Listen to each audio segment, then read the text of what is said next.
وہ چیزیں جن سے روزہ ٹوٹ جاتا ہے وہ 19 ہیں، جو بہت سے فتاویٰ اور بہت سی کتابوں کو دیکھنے کے بعد ہم نے ان کو جمع کیا ہے اور انہی پر فتویٰ ہے۔ پہلی چیز ہے اگربتی کا دھواں منہ یا ناک میں داخل کرنا۔ اگر کوئی شخص روزے کی حالت میں اگربتی کا دھواں یا کوئی بھی بھاپ ناک یا منہ میں داخل کرے تو روزہ ٹوٹ جائے گا۔ نمبر 2، روزے کی حالت میں جان بوجھ کر الٹی کر دی۔ اگر روزے کی حالت میں قصدن الٹی کی تو منہ بھر کر قے کرنے کی صورت میں، الٹی کرنے کی صورت میں بالاتفاق روزہ ٹوٹ جائے گا۔ اور خود بخود بلا ارادہ قے ہو گئی، یہ اس کا بیان پہلے جا چکا، جو ان صورتوں میں جن میں روزہ نہیں ٹوٹتا۔ نمبر 3، نکسیر کا خون اندر چلا گیا۔ اگر روزے دار کی نکسیر پھوٹی اور اس کا خون ناک سے منہ میں آ کر حلق میں چلا گیا تو روزہ ٹوٹ جائے گا۔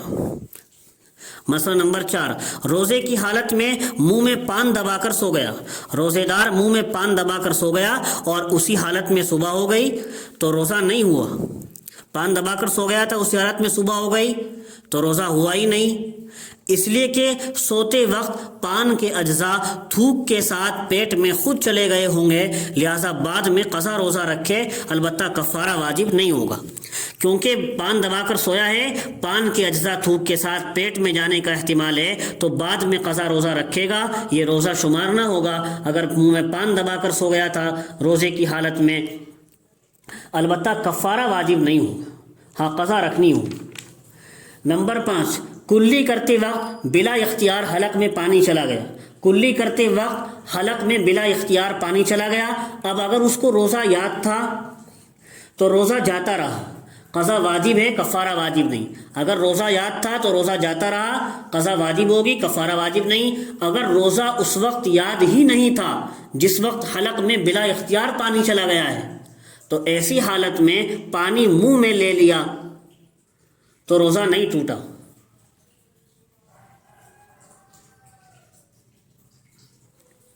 اگر روزہ یاد ہی نہیں تھا تو ایسی صورت میں پانی منہ میں جو اندر چلا گیا بلا اختیار، پانی منہ میں جو لے لیا اس نے بلا اختیار چلا گیا تو روزہ نہیں ٹوٹا۔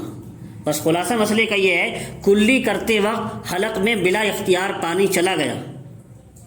اگر روزہ یاد تھا تو روزہ جاتا رہا، ختم ہو، روزہ ٹوٹ گیا۔ اگر روزہ یاد نہیں تھا یہ بلا اختیار پانی جاتے وقت، تو اس صورت میں روزہ نہیں ٹوٹا، جبکہ روزہ اس کو یاد نہیں تھا۔ نمبر 6، چھٹی صورت یہ ہے ناک یا کان میں دوا یا تیل ڈالنا۔ ناک یا کان میں تیل ڈالنے سے روزہ ٹوٹ جاتا ہے مگر کفارہ واجب نہیں ہوتا۔ محتاط رائے یہی ہے، اگرچہ اس مسئلے میں اختلاف ہے، لیکن فقہا کی محتاط رائے یہی ہے کہ ناک میں اور کان میں تیل ڈالنے سے روزہ ٹوٹ جاتا ہے یا کوئی اور دوا ڈالنے سے، مگر کفارہ واجب نہیں ہوتا۔ تو فقہا کی محتاط رائے یہی ہے اور اسی پر فتویٰ ہے۔ مسئلہ نمبر 7، غلطی یا دھمکی سے روزہ توڑ دینا۔ اگر کوئی شخص غلطی سے روزہ توڑ دے یا دھمکی دے کر کسی کا روزہ فاسد کرایا جائے، توڑوایا جائے، تو ایسی صورت میں صرف قضا لازم ہوگی، کفارہ نہیں۔ روزہ ٹوٹ جائے گا، قضا بعد میں رکھنی ہوگی۔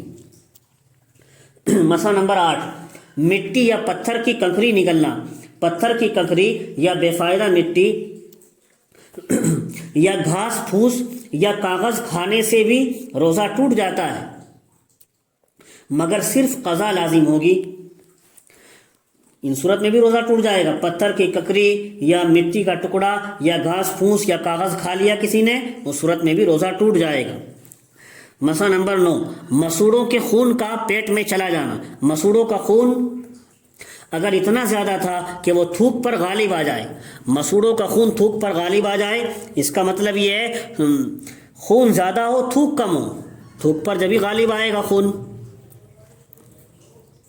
یا تھوک کے برابر سرابر ہو، یا مسوڑوں کا خون تھوک کے برابر سرابر تھا تو اس کے پیٹ میں چلے جانے سے روزہ ٹوٹ جائے گا۔ مسوڑوں کا خون تھوک سے زیادہ تھا یا تھوک کے برابر تھا، پیٹ میں چلا گیا، روزہ ٹوٹ جائے گا اور قضا لازم ہوگی۔ مسئلہ نمبر 10، روزے کی حالت میں حقہ یا بیڑی سگریٹ پینا۔ روزے کی حالت میں حقہ یا بیڑی سگریٹ پینے سے روزہ ٹوٹ جاتا ہے اور قضا واجب ہے، کفارہ نہیں۔ مسئلہ نمبر 11، بوس و کنار کی وجہ سے انزال ہو جانا۔ اگر بیوی سے بوس و کنار کی وجہ سے انزال ہو گیا، بیوی سے بوس و کنار کر رہا تھا اور اسی کی وجہ سے انزال ہو گیا، منی نکل گئی، تو روزہ ٹوٹ جائے گا اور قضا لازم ہوگی۔ روزہ ٹوٹ جائے گا، قضا لازم ہوگی، کفارہ واجب نہیں ہوگا اس صورت میں۔ مسئلہ نمبر 12، احتلام کے بعد روزہ ٹوٹنے کے گمان سے افطار کر لیا کسی نے۔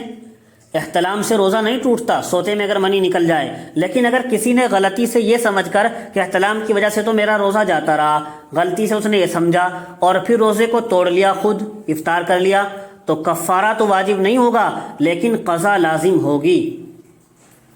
مسئلہ نمبر 13، سخت بیماری کے وقت روزہ افطار کر لینا۔ سخت بیماری کی وجہ سے اگر روزہ توڑ دے تو افطار کر لے تو اس کو صرف قضا کرنی پڑے گی، کفارہ نہیں دینا ہوگا۔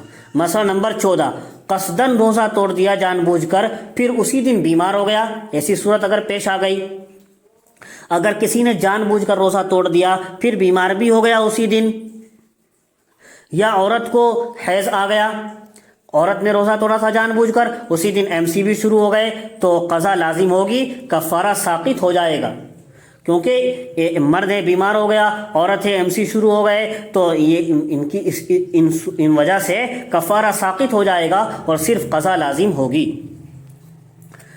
مسئلہ نمبر 15، مسافر کا روزہ توڑ دینا۔ اگر کسی شخص نے روزے کی حالت میں سفر شروع کیا تو اسے بلا عذر روزہ نہیں توڑنا چاہیے تھا، اسے بلا عذر روزہ نہیں توڑنا چاہیے تھا، لیکن اگر روزہ اس نے توڑ دیا، روزے کی حالت میں سفر شروع کیا تھا اور روزہ توڑ دیا، تو صرف قضا لازم ہوگی، کفارہ لازم نہ ہوگا۔ مسئلہ نمبر 16، بواسیر کے اندرونی مسوں پر دوا لگانا۔ بواسیر کے اندرونی مسوں پر مرہم یا دوا لگانے سے روزہ ٹوٹ جائے گا، جو اندر کے مسے ہوتے ہیں، مگر جو مسے باہر رہتے ہیں ان پر دوا لگانے سے روزہ نہیں ٹوٹے گا۔ مسئلہ نمبر 17، مرد کی پیشاب کی نالی میں دوا ٹپکانا۔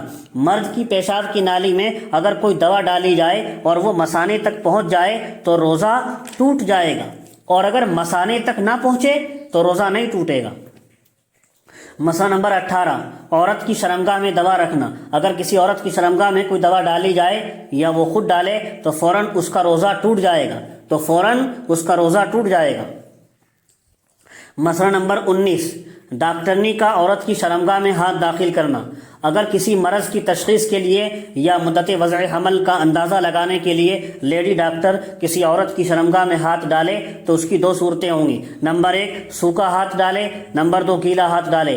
تو اگر سوکھا ہاتھ ڈالا ہوگا جس پر پانی یا دوا کا کچھ اثر نہ ہو تو روزہ نہیں ٹوٹے گا، اور اگر گیلا ہاتھ ڈالے یا دوا وغیرہ لگا کر ہاتھ ڈالے تو روزہ اس صورت میں ٹوٹ جائے گا۔